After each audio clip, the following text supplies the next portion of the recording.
It's a phrase we hear over and over on Twitter whenever someone criticizes morally troubling anti-leftist tactics used by members of the right. They say, "What are you, some sort of coward? What are you worried about? My principles?"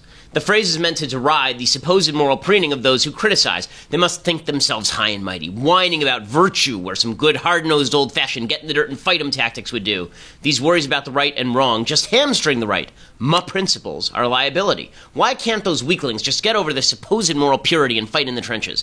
Now, I am no fan of political cowardice. I wrote an entire book called Bullies, in which I blasted the left's character assassination techniques. I routinely speak on college campuses in conditions that are less than physically secure. I am more than happy to tell people things they don't want to hear in political debate, and I've been threatened more than once on national television, by the way, for my trouble. But I am also a fan of principles. I'm a fan of principles because without them, politics becomes meaningless. Even those who criticize my principles have their own principles. The my principles crowd's highest principle is supposedly defeating the left. That's the entire argument. If you stick with your wishy-washy principles about civility, you'll lose. And if you lose, my principles will be destroyed. But as it turns out, many of the people who mock my principles have no actual principles other than empty tribal victory. Never was that clearer than this week when several members of the self-appointed Trump Ardent Defense Squad went full social justice warrior, invading a Shakespeare in the Park performance of Julius Caesar that depicts President Trump as Caesar. Screaming liberal hate kills, they stormed the stage, called the audience member Joseph Goebbels, and held up the production. Those who objected to this obtuse behavior were simply being hamstrung by my principles, they then proclaimed. Except that there were no principles at stake here. What was the supposed principle? Perhaps the principle was that artists shouldn't make art that invokes images of violence inflicted on a president. Then why weren't they upset about a rodeo clown dressed up as President Obama in 2013? Maybe the principle was that radical rhetoric leads to violence. Then why weren't they upset when candidate Trump urged his followers to clock protesters? Maybe the principle was that shutting down others' free speech is bad, a sort of ironic lesson for the left. Then why didn't they say so, rather than claiming that the content of the play justified their shutdown? And why would this be a good strategy, given that the self-immolating hard left's free speech shutdowns have backfired so dramatically that even Obama and Elizabeth Warren and Bernie Sanders have been forced to condemn them? No, there were no principles here other than tribalistic anti-left foolishness. Unfortunately, that seems to be the order of the day for a few select on the right. I'm old enough to remember when the pro-Trump right justified Trump's behavior on the grounds that he had to build a wall and rescind Obama's executive amnesty. Now, only Ann Coulter has the guts to point out that Trump hasn't done either of those things and that he just enshrined for all time Obama's executive amnesty. I'm old enough to remember when the pro-Trump right assured conservatives that it would hold Trump to account if he were to fail to repeal Obamacare. Now it's ignoring the fact that he called a watered-down Obamacare too mean and pushed for broader funding. What are the principles? I thought my principles had to go so that they could achieve their principles, but they seem rather blithe about the collapse of some of their supposed core precepts, which suggests that maybe there are some on the right who just want to fight, and they've forgotten why they fight, and even how to fight. All that matters now is winning, even if they have no idea what winning looks like other than the other guy losing. I'm Ben Shapiro. This is The Ben Shapiro Show. Okay, lots to talk about today. I'm going to talk about, at length, the Ossoff loss, which is just hilarious. I have been all evening. Last night I was laughing my ass off. It was just spectacular. The good news is that he will at least have a soft landing. He's probably going to end up, I think, as a rotating co-host on Pod Save America, because that's probably the only place he can go from here. But before we get to any of that, and there's a lot to talk about, it is a vindication for President Trump just because the left turned it into a referendum on Trump when it really did not have to be. But before we get to any of that, first I want to say thank you to our sponsors over at Helix Sleep. So, I don't get a lot of sleep, which means that the sleep that I do get, I need it to be I need to be fast asleep, I need to be comfortable. I really need to get my quality sleep since I can't get quantity sleep due to the 2 kids in my house under age 4. Well, that's where Helix Sleep comes in. Helix Sleep mattress is the most comfortable mattress in America for my money. HelixSleep.com/Ben. The way that it works is you go on their site, and ask you a bunch of questions about, do you like to sleep on your side or your back? How much do you weigh? What's your body type? Do you like the mattress to be breathable? Do you like it to absorb heat? How do you want the mattress to be? And then they send it to you in the mail. You can actually have a mattress that has 2 separate settings for you and your spouse. Then they send it to you in the mail, and you open the box, and it inflates right in front of you because it's a foam mattress, and then you just put it on your bed, and you're good to go. And you can try it out for 100 nights. And if you don't like it, you can send it back for free. They will come pick it up. They'll give you a 100% refund, no questions asked. You won't have to do it because the mattress is super duper comfortable. So go to helixsleep.com/Ben and get $50 off your order. That's helixsleep.com/Ben. Get $50 off your order right now. helixsleep.com/Ben. Use that /Ben so that they know that we sent you as well. Get that $50 off. That keeps them advertising with us so that we can continue to bring you the show. Okay, so last night, Jon Ossoff loses by 5 points to Karen Handel in the Georgia 6th. The Democrats had poured $30 million into this ridiculous race. Now, it is important to note, the reason that they thought they were going to win this race is because Hillary Clinton only lost to Donald Trump in this district by 1 point in 2016.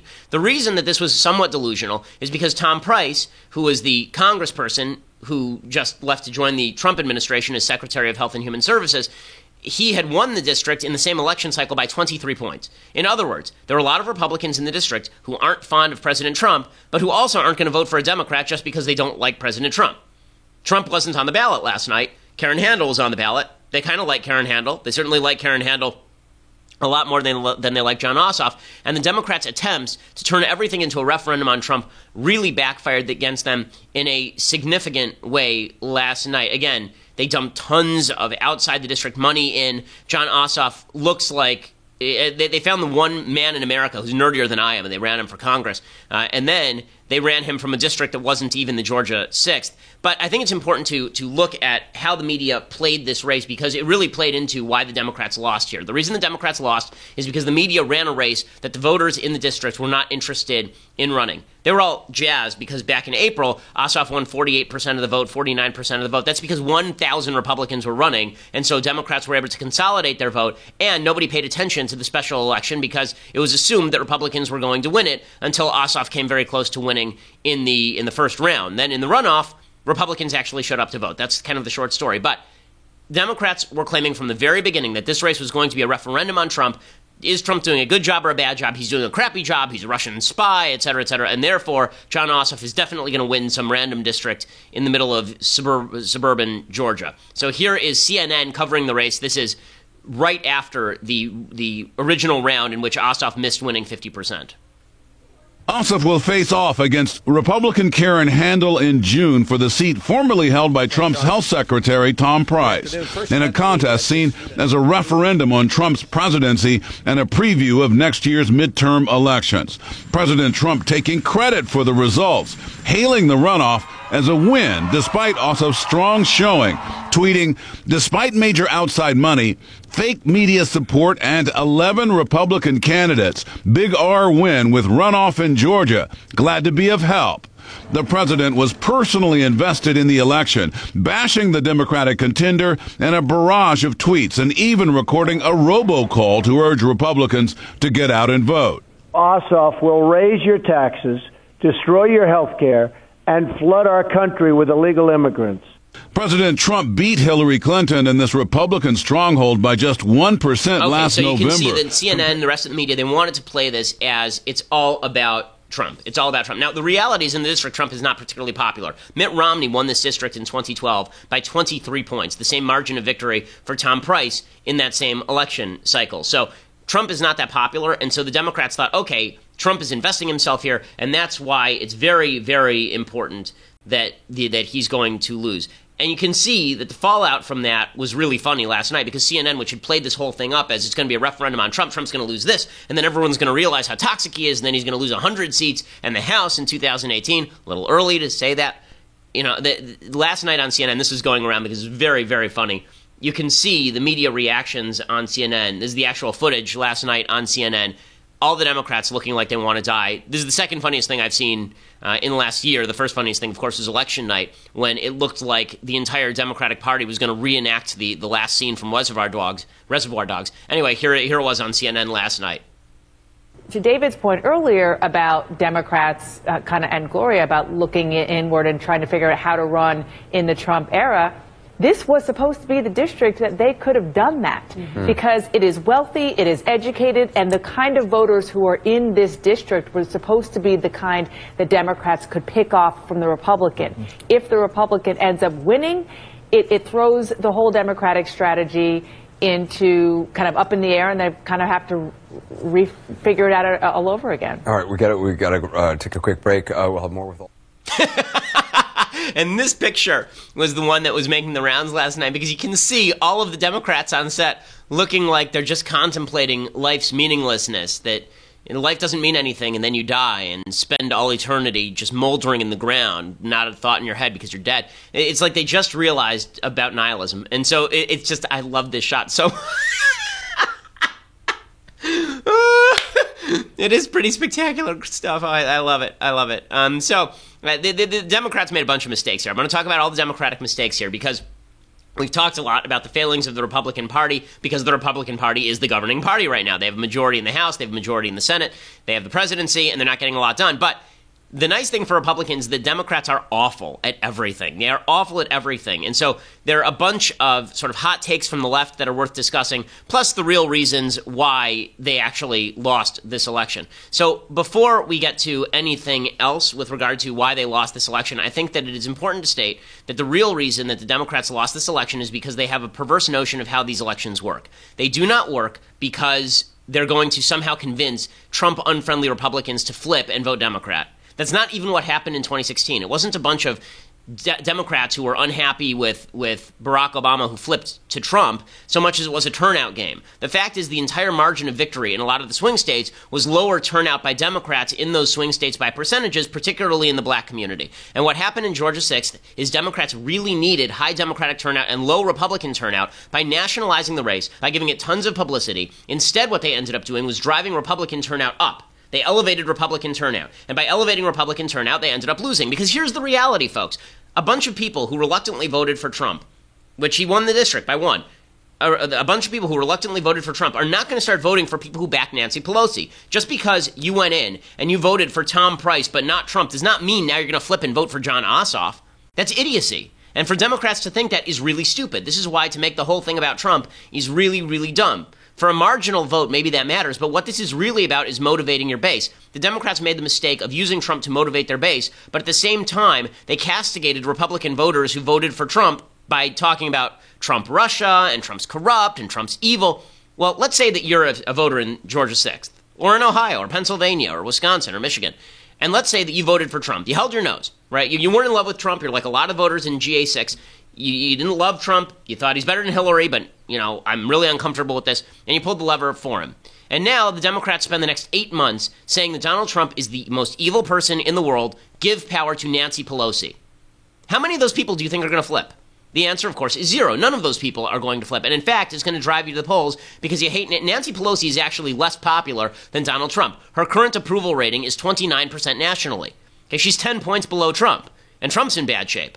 So, again, the Democrats made a very large boo-boo when they started targeting these, what they called Republican swing voters, instead of trying to drive out their own base. It's exactly the same mistake, actually, that they made in 2016 when they started targeting Republican swing voters in Michigan, as opposed to trying to drive out their own base. So, a couple of things. Number one, Ossoff's chances in this district were inflated from the outset. This was a congressional race, not a race about Trump. Not a race about Trump. The same year that Trump won by 1, Tom Price won by 23 points. Second, Democrats nationalized this race with outside money. So by pouring money in from California, Ossoff received more money from California than from Georgia in this race. He spent $30 million, and now he's complaining about money in politics, which is just hysterically funny.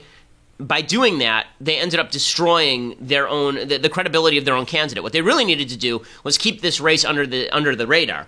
That's actually what happened in the South Carolina district. There's another special election that happened yesterday. Mick Mulvaney, who is now the director of the Office of Management and Budget, Mick Mulvaney's old district, there was an election yesterday, the South Carolina 5th District, and the Republican only ends up winning by 3. Mick Mulvaney won by 21, and Trump won by 18 in that district. So the idea that was a really close race should scare Republicans. South Carolina 5 should scare Republicans. What Republicans should hope is that Democrats continue to nationalize every race, continue to elevate every race, because that is polarizing to Republicans, and Republicans will then turn out. In South Carolina 5, nobody even knew it was happening, and Democrats almost were able to sneak in and steal a victory in South Carolina 5, a district where Trump was, again, won by an enormous margin. So if Democrats hadn't nationalized this race with outside money and made it look like Ossoff was basically a carpetbagger coming in with California values, they would have done a lot better here. The third thing that Democrats did wrong is they got Hollywood involved. So Hollywood was deeply involved in this race. It was ridiculous. You had Alyssa Milano tweeting out last night that she needed a hug, to which every male in America said, sure, happy to provide it. And Hollywood got involved by robocalling and sending money and making a big deal out of this race. This is exactly the same mistake, again, that Hillary Clinton made by turning the DNC into a rerun of the Emmys. When you go to Georgia, do you really think a lot of voters in Georgia are deeply concerned about Lena Dunham's take on the Georgia 6th? Do you really think that? Karen Handel slammed Jon Ossoff on this during their debate, and it was telling. It made a difference. That's why so many of your contributions have come from liberals of California, New York, and Massachusetts. It's why you're supported by Nancy Pelosi.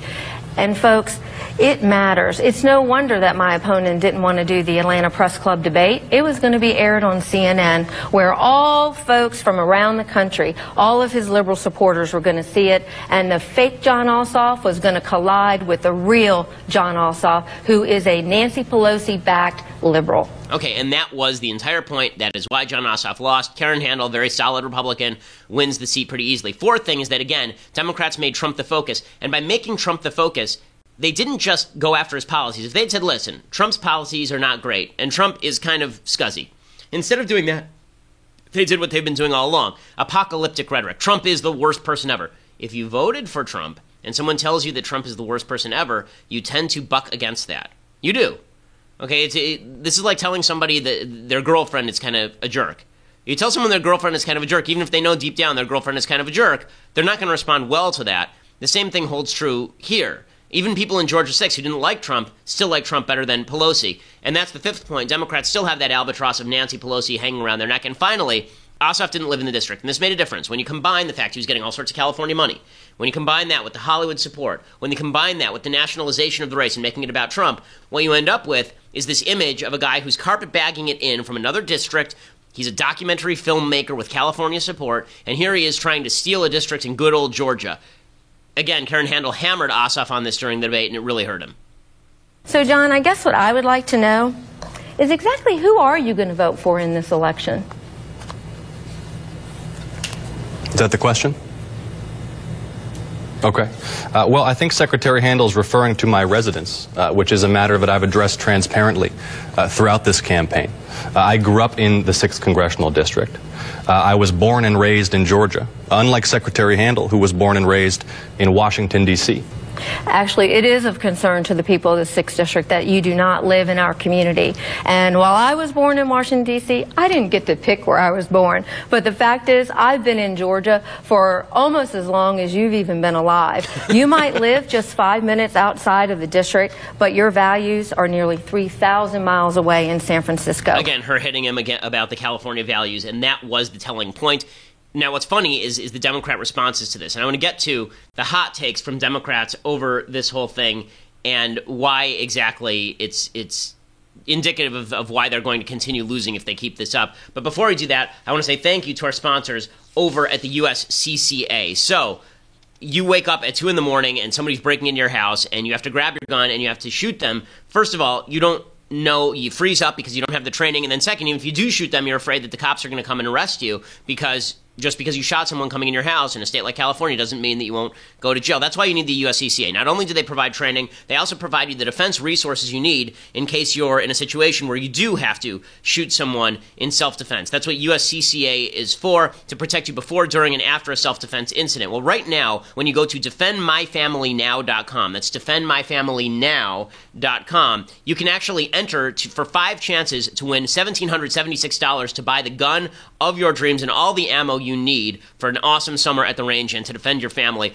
It's a really, really cool thing they're doing right before July 4th, 1776. Get it? You have 5 chances to win $1,776 when you register over at defendmyfamilynow.com to enter for free. And you have 5 chances to enter for free. defendmyfamilynow.com. Again, go to defendmyfamilynow.com. Not only do you get all the services of USCCA, but you get one of those 5 opportunities to win $1,776 for the gun or ammo of your choice. Super cool. We are so pleased to be working with the USCCA, doing tremendous work on behalf of gun owners across the United States and prospective gun owners who just want to win $1,776 to buy a new gun. Defendmyfamilynow.com. Okay, so the Democrats have reacted to the Ossoff loss in the same way they reacted to the Hillary loss. It is almost impossible to overstate how off the rails Democrats have gone in the aftermath of Hillary losing. They just could not deal with Hillary Clinton losing the election. And so that's why they went into this whole Trump-Russia collusion thing. This is why they went into the idea that the election was stolen from Hillary Clinton. It's why they've castigated the American voter as racist, sexist, bigot, homophobe, doubling down on their own stupidity. They're doing the same thing now. And last night was a good indicator of that. This is the crowd at Ossoff's party, his defeat party. This is what the crowd was chanting over at his defeat party. Democracy looks like. Tell me what democracy looks like. This is what democracy looks like. Tell me what democracy looks like. This is what democracy looks like. Okay, so they're chanting, this is what democracy looks like, tell me what democracy looks like, as opposed to Karen Handel's crowd, who apparently are fascists of some sort. And whenever Democrats say this is what democracy looks like, what they really mean is, look at all the funny-looking people around here. Look at how we're all diverse and such. Look at, there's so many different colors, and so many different races, and so many different genders, and so many different everything. This is what democracy looks like. The implication, of course, being that people on the other side are homogenous white people, straight white males who hate America and hate people of diverse colors and orientations and such. This is such a mistake by Democrats, but this is what they continue to promulgate, because when you lose, you have two choices. You can either determine why you lost and try to fight against that, or you can blame everybody else on Earth. You can blame everyone on the planet except for yourself, and that's what the Democrats have done. They've decided to blame everybody. So here are some of the dumbest Democratic responses to all of this. Number one, in the category of everybody, all the voters are terrible, is Jill Filipovich. She is a feminist writer. She wrote on Twitter, quote, "At what point is this not a failure of Democrats, but toxic, vindictive voters willing to elect hateful bigots?" Okay, I know Karen Handel, actually. I know Karen Handel relatively well, actually. Karen Handel is anything but a bigot. Karen Handel is a charming, genteel woman. She's terrific. I really like Karen Handel personally a lot. And the idea that she is a hateful bigot and that everyone who's voting for Democrats is just wonderful, but everybody voting for Republicans is evil, is really despicable. Jill Filipovich continued, "I know, it's more important, it's more convenient to blame the party for just not convincing people, but what kind of people vote for candidates like Handel or Trump?" First of all, Karen Handel did not really utilize Trump's support in this election cycle. It was Paul Ryan and the NRCC that came in and saved Karen Handel's bacon. The NRCC put tremendous resources on the ground. They put like $18 million on the ground. I think it was $13 million. $18 million total came in for Karen Handel. They put that kind of money on the ground. That was not Trump. That was Paul Ryan who did that. Handel and Trump could not be more different in terms of temperament, in terms of positions as well. But Jill Filipovich has to blame the crowd. She says at some point we have to be willing to say that, yes, lots of conservative voters are hateful and willing to embrace bigots. Some are even motivated by bigotry. There's no winning if Democrats keep their soul. Maybe we should instead try to convince all of the people of color and women to turn out instead of trying to convince hateful white people, etc. This is what Democrats did in 2016. This was a massive lose, and Democrats are going to continue to maintain this. Sally Kohn always can be counted on for a take so hot that it toasts your Pop-Tarts in the morning. Here is Sally Kohn. She tweeted, quote, "Best thing that could come out of the GA6 results is for Democratic Party to finally give up its self-destructive obsession with centrism." Yes, I'm sure that if you had run a Bernie Sanders wild left Nancy Pelosi candidate in Georgia 6, you would have won. Never mind the fact that Karen Handel won because she was able to link John Ossoff with such people. Definitely, Democrats, please run to the hard left. The third thing was the We Need a Hug group. This is Alyssa Milano. She said, "Group hug, get in." Okay, weird. I mean, I'm all right. And then finally, over at the Washington Post, there's a reporter named Paul Kane who theorizes that Ossoff lost because he was too genteel. He says, well, if he'd just been more passionate, that would have been better. Ossoff chose the high priest route instead of the fierce warrior. It was civil disobedience rather than civil unrest, and he still lost by an even wider margin than the almost forgotten Parnell. This would be the candidate in the South Carolina 5th. So the idea is we all have to act like Trump now. We have to yell and scream and be brutal and all this, and then we'll win. No, you won't win then. You will lose then. Trump did not win because he was all of those things. He won because Hillary Clinton was the worst candidate in the history of American politics, and Trump's aggressiveness was an asset, even if his brutality was a drawback. You can be aggressive without being brutal, and Democrats seem to fail to acknowledge all of that. But please, Democrats, keep those hot takes coming. Really appreciate it. Now, I do want to discuss what this means for 2018 and how Republicans have to be a little bit careful in their interpretation of these results. They may be getting over their skis in terms of the triumphalism a little bit early, but for that, you're going to have to go over to dailywire.com right now and become a subscriber. For $8 a month, you can subscribe to dailywire.com. Now, If you want to subscribe and get access to the mailbag, watch the rest of the show live, get Andrew Klavan's show live, get access to his mailbag, we have new shows that are coming. If you want to get that for $8 a month, you have until July 1st to do that, because on July 1st, we are raising our rates. It's not going to change rates for anybody who's currently subscribed. So if you subscribe right now, then you get in under the wire for $8 a month. This is also true for the annual subscribers. If you go and become an annual subscriber right now, not only do you get in under the wire before we raise rates July 1st, but also you get a free signed copy of this here book, Say It So, by me and my dad.